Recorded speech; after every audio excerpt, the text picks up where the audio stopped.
Hello friends and students, I am Sandeep Patidar from Platinum Study Classes. Our today's topic is numerical on steady flow energy equation, that is practical based example, जो कि practical based example है. ये numerical अब तक हम numerical number 28 numerical कर चुके हैं, जिसमें 8 न्यूमेरिकल जो है SFE के हैं, स्टडी फ्लो एनर्जी इक्वेशन के. 29th न्यूमेरिकल जो कि बहुत इंटरेस्टिंग है. यहाँ आप न्यूमेरिकल देख पा रहे होंगे. अ room for 4 person has 2 fans. बोल रहा है कि एक रूम है जिसमें 4 पर्सन के लिए बनाया हुआ है, या 4 पर्सन इसमें रह रहे हैं. हैज़ 2 फैंस, 2 फैन है. ये मैंने 2 फैन बना दिए. 2 फैंस ईच कंज्यूम 0.18 किलोवाट. ये जो 2 फैन है ये कंज्यूम कर रहे हैं into 0.18 kilowatt, that is equals to 0.36 kilowatt. Okay. Power and 300 watt lamps. 300 watt lamp, ये लैंप है 100 वॉट के, मतलब 100 वॉट. वॉट को किलोवाट में चेंज करें, divided by 1000 kilowatt, that is equals to 0.3 kilowatt. देखा जाए तो ये वर्क जो हम फैन को दे रहे हैं, या वर्क जो हम लैंप को दे रहे हैं, that will produce in terms of heat. मतलब ये इतनी हीट प्रोड्यूस कर रहे हैं. ये इसका मतलब ये है 100 kilowatt lamp. Ventilation air at the rate of 80 kg per hour. मतलब mass flow rate of air जो है, mass flow rate of air that is 80 kg per hour. तो मैं यहाँ पर लिख देता हूँ, mass flow rate of air is 80 kg per hour, that is 80 in divided by 60, that will come 80 divided by 0.0222 kg per second. एक ही बात है ना, kg per hour, kg per second. Ventilation air at the rate of 80 kg per hour enters an enthalpy of 84 kilojoule per kg. इसके अंदर जो enthalpy enter कर रही है that is H1 equals to 84 kilojoule per kg. मैंने small h क्यों लिखा? Specific enthalpy है. स्पेसिफिक यानी enthalpy per unit mass kg में, है ना. ठीक. 84 kg and leaves with the enthalpy of 60 kilojoule per kg. और जो जिस एंथैल्पी के साथ निकल रही है that is H2 and 60 kilojoule per kg. Okay. जहाँ से मैंने एग्जांपल लिया है ये पी के नाक का अनसॉल्व प्रॉब्लम है. इसमें ये वैल्यू 59 थी किलोजूल पर kg, मैंने इसको 60 कर दिया, कुछ डेटा चेंज हो गया. If each person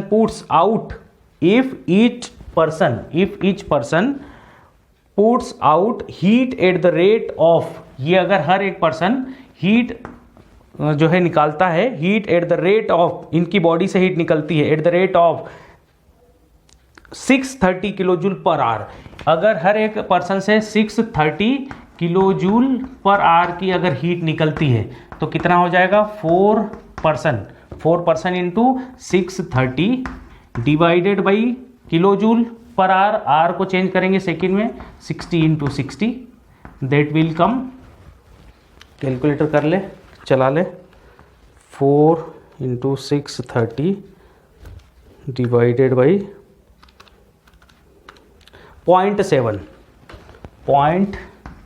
0.7 kilowatt. ठीक है, ये हो गया. Determine the rate. देखिए क्या हुआ, 2 फैन लगे हुए हैं, हर एक फैन की कैपेसिटी कितनी है? 0.18 किलोवाट. इतनी हीट ये फैन रिजेक्ट, मतलब रूम के अंदर जनरेट कर रहे हैं. 1, 2 एंड 3 लैंप्स हैं. एक लैंप 100 वॉट की पावर, 100 वॉट की हीट जनरेट कर रहा है. डिवाइड बाई 1000 तो किलोवाट हो गया 0.3 किलोवाट, मल्टीप्लाइड बाई 3 लैंप है. 4 पर्सन, हर एक पर्सन से जो हीट रेडिएट हो रही है that heat is 630 kilo joule per hour. हर 1 घंटे में एक पर्सन 630 किलो जूल की हीट अपनी बॉडी से निकाल रहा है। तो रूम के अंदर 3 हीट इकट्ठी हो रही है, 0.36, 0.3 किलोवाट एंड 0.7 किलोवाट। इतनी हीट टोटल रूम के अंदर इकट्ठी हो रही है। ठीक है। Determine the rate at which heat is to be removed by the room cooler. मतलब आपको यह पता लगाना है, determine the rate at which heat is to be removed by the room cooler so that a steady state is maintain in the room. आपको ये पता लगाना है कि ये सारे इक्विपमेंट्स और ये 4% जो हीट को मतलब रूम के अंदर रिजेक्ट कर रहे हैं, रूम के अंदर मतलब कलेक्ट कर दे रहे हैं, रूम के अंदर रिजेक्ट कर रहे हैं, इस हीट को बाहर निकालना है आपको। मतलब आपको ऐसा स्टडी स्टेट कंडीशन मेंटेन करके रखना है कि जो ये हीट प्रोड्यूस कर रहे हैं उस हीट को आपको बाहर निकालना है। और उस हीट को बाहर निकालने के लिए जो कूलर आप अगर रूम के अंदर लगा रहे हैं तो इस कूलर को कितनी हीट रिमूव करना पड़ेगी, है ना, ताकि स्टडी स्टेट मेंटेन रहे। वो इक्वेशन और ये एंथैल्पी रेट के साथ। अदरवाइज तो हमें पता है कि इन तीनों को जोड़ दो सर इतनी हीट रिजेक्ट होना है, नहीं, हमें यह भी देखना है कि ये mass flow rate 80 kg per hour, हर एक 1 आवर में 80 kg एयर का सर्कुलेशन भी इसके अंदर हो रहा है। और साथ साथ जो एयर इसके अंदर एंटर कर रही है that is of 84 kilo joule पर kg।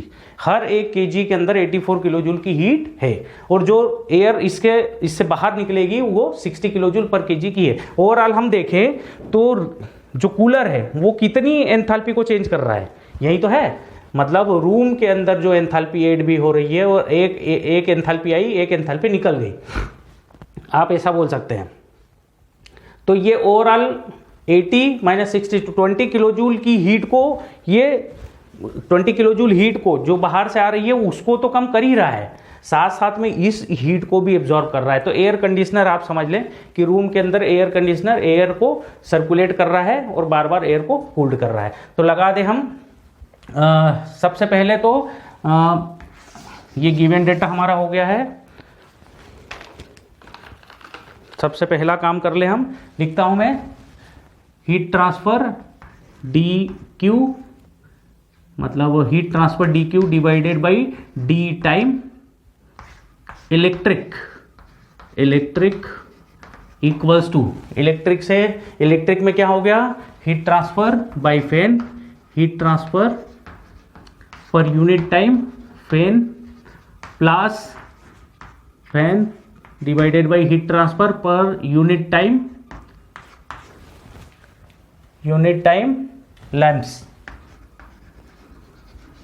लैम्प्स। ठीक है। तो अगर मैं इसको लिखूं हीट ट्रांसफर दैट इज, मतलब एक बार फिर लिखूं 2 × 0.18, यहां पे मैं डायरेक्ट लिख तो चुका हूं 2 × 0.18, फिर भी लिख देता हूं प्लस 3 × 100 डिवाइडेड बाई 1000 इंटू, ये था वॉट में और ये बन गया है kilowatt, that is equals to, जब आप सॉल्व करते हैं तो आता है 0.18, 0.36 प्लस 0.3, तो ये आ जाता है ये आता है that is equals to 0.66 kilo watt. ठीक है। Heat transfer by the persons, heat transfer, rate of heat transfer persons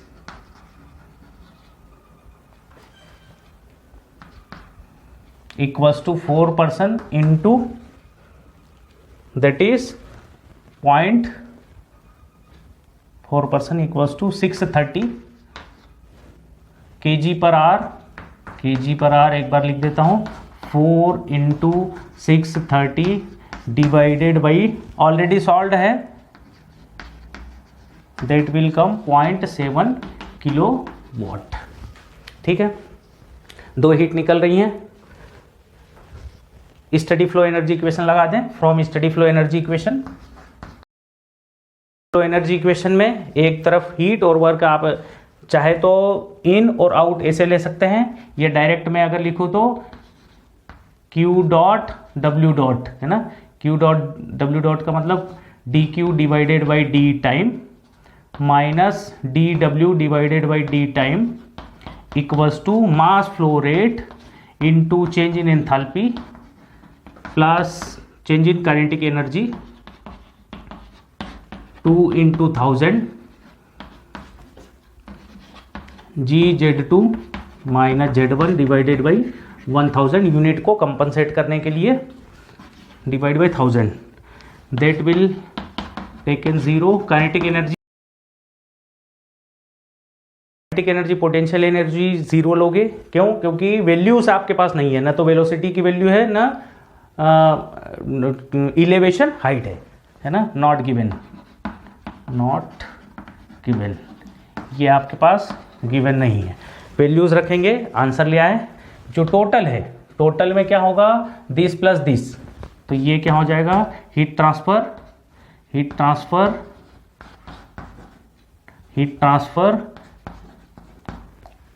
electric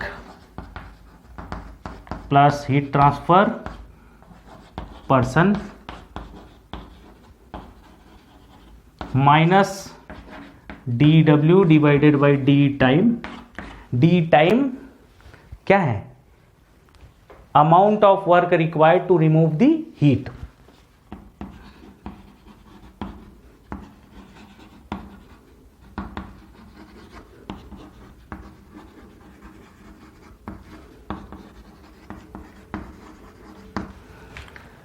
remove the heat and that is equals to mass flow rate in bracket H2 minus H1 plus 0 plus 0।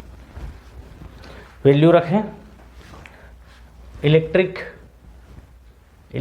की वजह से कितनी heat generate हो रही है, 0.66 kilowatt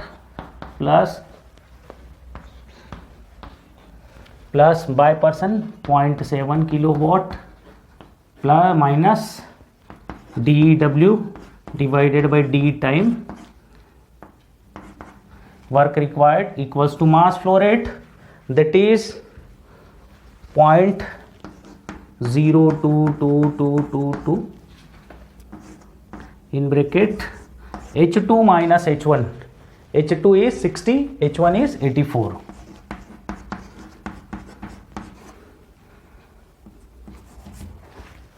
यहाँ से आपको DW मिलेगा, DW divided by D time equals to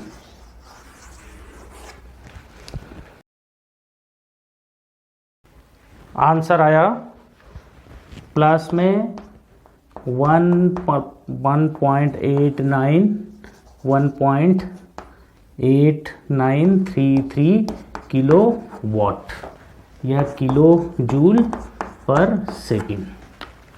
this is the answer. ये आपको क्या बोल रहा है, 1.8933 kilowatt work is required in terms of heat to maintain the steady state condition of the system। Clear है, मतलब 1.8933 kilowatt work in terms of heat हमें करना पड़ेगा इतनी हीट को रूम से बाहर निकालने के लिए। कूलर को ये काम करना पड़ेगा, इतना वर्क आपको देना पड़ेगा अगर आपको इतनी हीट को रिमूव करना है। क्लियर है, अगर आपको रूम के अंदर स्टडी स्टेट मेंटेन करना है तो आंसर जो आया है इसको मैं कुछ सेंटेंस की टर्म में लिख देता हूं, फिर आपको एक्सप्लेन कर दूंगा।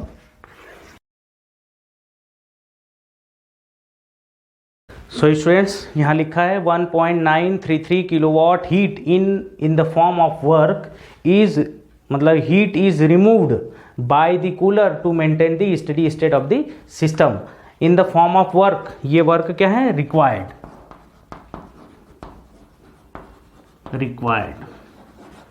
आपको क्लियर होगा है ना, इतनी हीट को रिमूव इसको करना पड़ेगा स्टडी स्टेट को मेंटेन करने के लिए।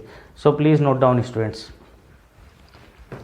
सो फ्रेंड्स, नेक्स्ट न्यूमेरिकल देख लेते हैं जो कि कंप्रेसर पे है ना। कंप्रेसर के डेटा कुछ दिए हैं, air flows steadily eight the rate of 0.5 kg per second through an air compressor. Air compressor, जब भी आप कंप्रेसर बनाएंगे तो क्रॉस सेक्शनल एरिया को घटाते जाएं, और जब भी आप टरबाइन बनाएंगे या पावर जनरेटिंग डिवाइस बनाएंगे जिसमें एक्सपांशन होता है गैसेस का या एयर का या किसी भी प्रोडक्ट का, उसमें क्रॉस सेक्शनल एरिया बढ़ते हुए आपको बनाना है। ठीक है, एक प्रैक्टिकल बैकग्राउंड बेस्ड एग्जांपल में बनाता हूं, एक आपको आइडियल दिखा देता हूं। ठीक है,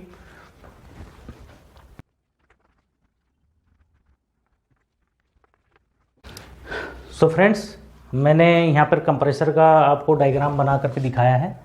दिस इज कंप्रेसर। कंप्रेसर का कोई इनलेट होगा, है ना, जैसे यहाँ से कंप्रेसर का इनलेट है, suppose this is inlet of the compressor and this is the exit of the compressor. ऊपर एग्जिट हो गया, एग्जिट ऑफ द कंप्रेसर, है ना। तो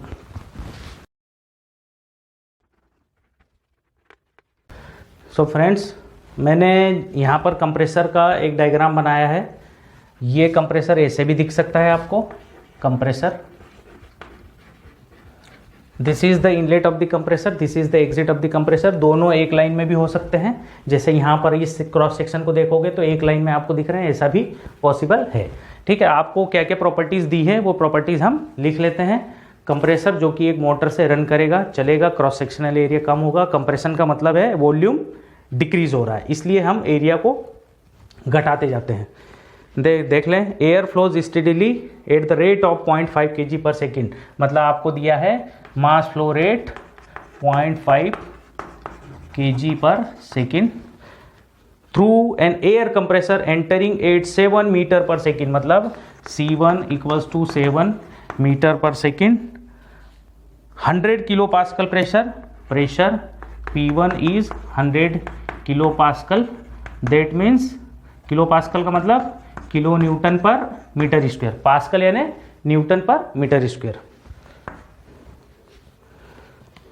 0.95 metre cube per kg, 0.95 metre cube per kg. Unit से हमें पहचानना है क्या है, this is specific volume. Specific volume, specific volume is the volume per unit mass. And living at 5 metre per second, exit पर आपको क्या दे दिया, living at 5 metre per second. अरे हाँ, C2 is 5 metre per second, और क्या दिया है 700 kilo pascal, P2 is 700 kilo pascal, यानी कि kilo newton per metre square, 700 kilo newton per metre square. And 0.19 metre cube per kg, 0.19 metre cube per kg specific volume. Specific volume क्या है, volume per unit मास। एक मास को handle करने के लिए जितना कम वॉल्यूम आप कंप्रेसर का चाहेंगे उतना ही हमें पावर कम देना पड़ेगी। भाई सिंपल सी बात है, यहाँ पर देखिए 0.95 मीटर क्यूब पर केजी का मतलब क्या है, 1 केजी मतलब सब्सटेंस को या एयर को हैंडल करने के लिए 0.95 मीटर क्यूब का वॉल्यूम है, और ये क्या दिखा रहा है, उसी 1 केजी एयर को हैंडल करने के लिए 0.19 मीटर क्यूब का वॉल्यूम है। देखो वॉल्यूम, कंप्रेसर, मास तो उतना ही है, धीरे से जब piston up and down motion करेगा तो यहाँ पे वॉल्यूम धीरे धीरे कम होते जाएगा, तो ऐसे वॉल्यूम दिखा रहा है। यहाँ था वॉल्यूम, फिर कंप्रेसर यहाँ पहुंचा तो ये कुछ वॉल्यूम है, initial and final specific volume. और कुछ दिया है, the internal energy at the living is 90 kilojoule per KG greater than of the air entering, मतलब इंटरनल एनर्जी जो एग्जिट पे है, वो एग्जिट पे जो इंटरनल एनर्जी है, मतलब आपको क्या बोल दिया है, एग्जिट पे जो इंटरनल एनर्जी है, specific energy, that is 90 plus है, मतलब that is U1 plus 90 kilo joule पर केजी।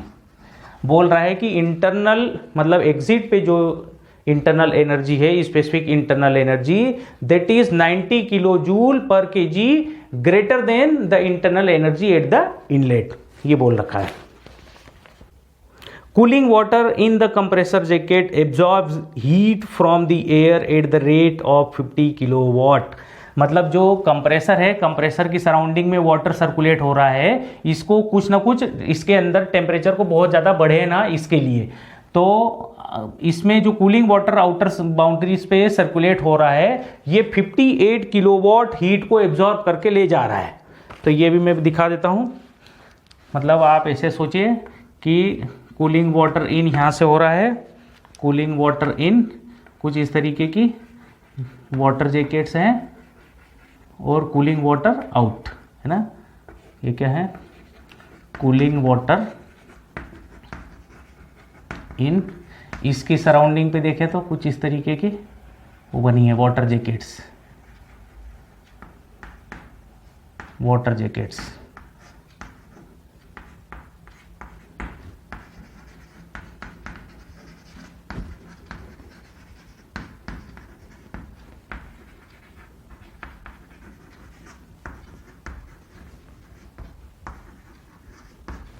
क्या देखा, cooling water in, cooling water out. ये कूलिंग वाटर इन हुआ, अपने साथ हीट को लेकर के गया है कितनी, 58 किलो जूल।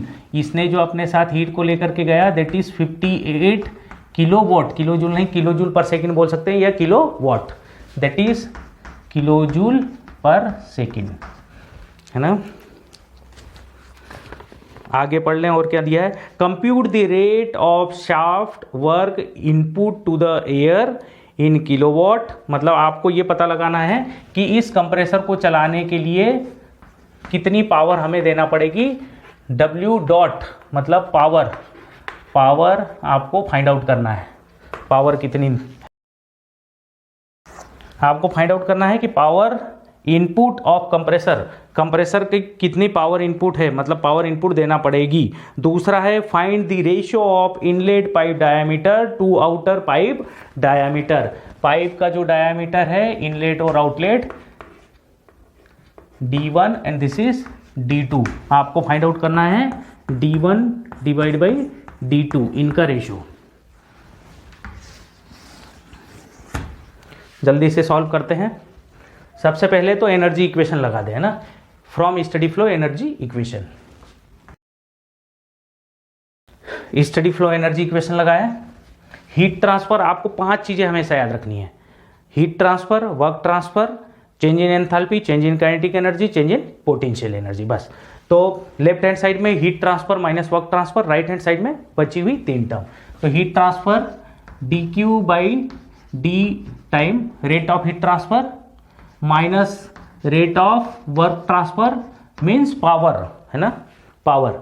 जब भी आपको मास फ्लो रेट देगा तब आपको पर यूनिट टाइम की वैल्यूज लिखनी है। इसको हम Q डॉट और इसको हम W डॉट से डिनोट कर सकते हैं। डॉट का मतलब है पर यूनिट टाइम, ठीक है, and that is equals to mass flow rate into change in enthalpy plus change in kinetic energy 2 into 1000 लगाना ना भूले। लास्ट लेक्चर में भी मैंने बताया था, लेक्चर नंबर 42-43 में भी बताया था, GZ2 minus Z1 divided by 1000, कि हम इसको 1000 से डिवाइड क्यों करते हैं, ठीक है। Potential energy Z2 minus Z1, Z2 minus Z1 is 0, क्यों, क्योंकि दी हुई नहीं है ना, नहीं दिया है इसलिए 0, नॉट गिवन इसलिए 0। चेंज इन एंथैल्पी को भी हम क्या लिख सकते हैं, H equals to U plus P B, H equals to small u plus P small b लिख सकते हैं इसको। तो dq divided by D time minus dw divided by D time equals to mass flow rate into, भाई हमें pressure की values दे हुई हैं और इंटरनल एनर्जी, इसलिए H को इस इक्वेशन की टर्म में लिखेंगे, H equals to U2 plus P2V2 minus U1 plus P1 small V1 plus C2 square minus C1 square divided by 2000 plus 0। Okay, values put up करिए और work of compression find out करिए। ये क्या है, work of compressor, compressor का work आपको मिल जाएगा।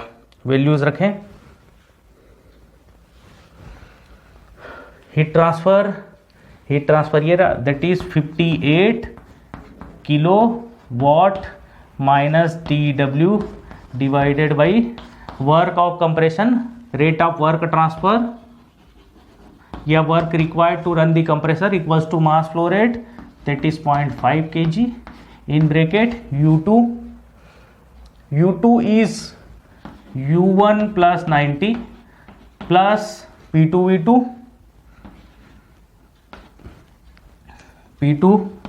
700 into specific volume. This is V2, 0.19 minus U1 plus P1 100 into 0.95 ये वाली टर्म अब तक लिखी है हमने, ये और ये। अब वो करें प्लस रखेंगे C2 square that is 5 square minus C1 square that is 7 square divided by 2 into 1000 bracket close. एक चीज ना भूलें, 58 kilowatt heat is absorb by the water, our system is compressor, therefore this will be negative value. ये क्या है? This will be negative value. Heat is rejected from the system, हम ऐसा बोल सकते हैं ना, heat rejected from the system, therefore negative value. तो ये हो जाएगी नेगेटिव वैल्यू। ठीक है, अब इसको सॉल्व करें और आंसर ले आए। dW work of compression equals to, solve करें और आंसर ले आए। आंसर इज 121.994 किलो वॉट यानी किलो जूल पर सेकेंड। ठीक है, और ये भी क्या होगा? इन minus sign indicates that compressor is a power absorbing devices. मतलब इस कंडीशन में इनपुट ये और आउटपुट ये लाने में, जब आप इनपुट ये दोगे और आउटपुट जब आप ये लोगे, उस कंडीशन में आपको कंप्रेसर को 121.994 किलोवाट का वर्क आपको सप्लाई करना पड़ेगा with the help of motor. तो आप पहले इसको नोट कर लीजिए। इसके बाद फर्स्ट पार्ट तो हम डिराइव मतलब सॉल्व कर चुके हैं, सेकंड पार्ट को सॉल्व करते हैं। Diameter at the inlet and diameter at the outlet. Okay, so please note down. So students continue कर लेते हैं। हमें नेक्स्ट फाइंड आउट करना है ratio of the pipe diameter D1 and D2। D1 D2 निकालने के लिए कंटिन्यूटी इक्वेशन क्या है? Mass flow rate equals to rho A into C, rho 1 A1 C1 is velocity that is also equals to rho 2 A2 C2। Clear है? एक और equation है। अच्छा, ये इक्वेशन कहाँ से, ये भी बता देता हूँ एक बार फिर। Density equals to mass divide by volume, है ना। हमें चाहिए मास फ्लो रेट, तो मैंने इसके सिर पे डॉट लगाया तो इसके सिर पे भी डॉट हो गया। मतलब पहले ये था kg और ये था मीटर क्यूब, फिर डॉट लगाया यानी kg पर सेकेंड, ये हो गया metre cube per second. Unit से यूनिट कैंसिल आउट हो गई। Mass flow rate equals to density into volume flow rate. इसकी यूनिट है metre cube per second, that is metre square into metre per second. ये एक तरीका बता रहा हूं कि आप अगर भूल जाएं तो ये एक तरीका है। This is the unit of area and this is the unit of velocity. तो ये हो गई आपके पास रो A इंटू सी। मेरी बात आपको क्लियर होगी। Mass flow rate equals to this. ये इक्वेशन ऐसे हम लिख लेते हैं। अच्छा, एक और चीज़ है, density equals to mass divide by volume, है ना। तो हम इसको लिख सकते हैं 1 divide by volume per unit mass, and that is specific volume per unit mass is specific volume per unit mass is specific volume. Okay, तो मैं इसको लिख सकता हूं क्योंकि डेंसिटी नहीं दी है, मेरे को स्पेसिफिक वॉल्यूम दिया है। तो mass flow rate equals to A1C1 divided by specific volume at inlet equals to A2C2 divided by specific volume at outlet. Values रखें, आंसर ले आए, डायमीटर चाहिए, that is π/4 d1 square into velocity at the inlet C1 is 7 divided by V1 specific volume 0.95 equals to π/4 diameter at the exit d2 square into C2 that is 5 divided by 0.19 है ना। Solve करें और answer ले आए, आपको मिल जाएगा d1 divide by d2। इसको क्या है, दिस इज आंसर 2।